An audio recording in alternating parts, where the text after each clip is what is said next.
My name's John Clidy. I've been with Keller Williams since 2011. Been a realtor for 23 years, and I'm here to speak about committing to self-mastery. You know, when you think about self-mastery, it's one of those things that, reminds me of watching basketball. And, you see these professional players and they shoot three-pointers like it's nothing, and you think, oh, that's easy. But when you figure out behind the scenes, they're practicing shooting thousands of shots every day, even on weekends. And then you start to figure if you do that every day, every month, every year, and you continue to do it, and you start saying, wow, why are they so good? Well, they're good because they practice and they continue to have habits around it, and they eventually master it. And I think about Steph Curry, that he's shot so many three-pointers that it would take someone almost 7 years to catch up to the amount of three-pointers he shot over his course of his career. So to me, that's really self-mastery. That brings me to my story. I was a New Jersey State Trooper for 17 years, a dual career realtor as well, and did both at the same time for a lot of years. And I always struggled hiring admins. And I was like, why am I continuing to struggle? And I would get a resume and look at it and say, I got a gut, I think they're gonna be good. And over, I kept failing at hiring an admin.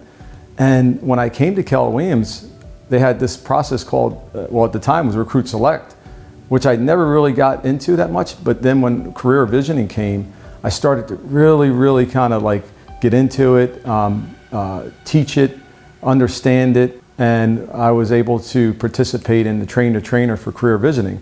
So I was going to be one of the facilitators for career visioning. So it kind of forced me to kind of get into career visioning and to learn what it was about.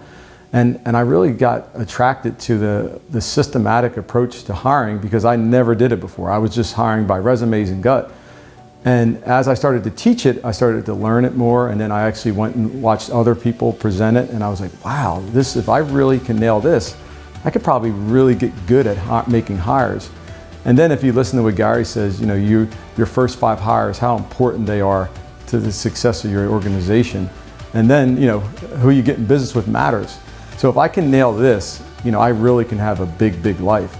So I started to really study it, practice it, and from administrative hires to regional directors now that I've been hiring, I've been able to really, I would say, master it by continually practicing it, doing it by myself, doing it with friends, doing it with my wife.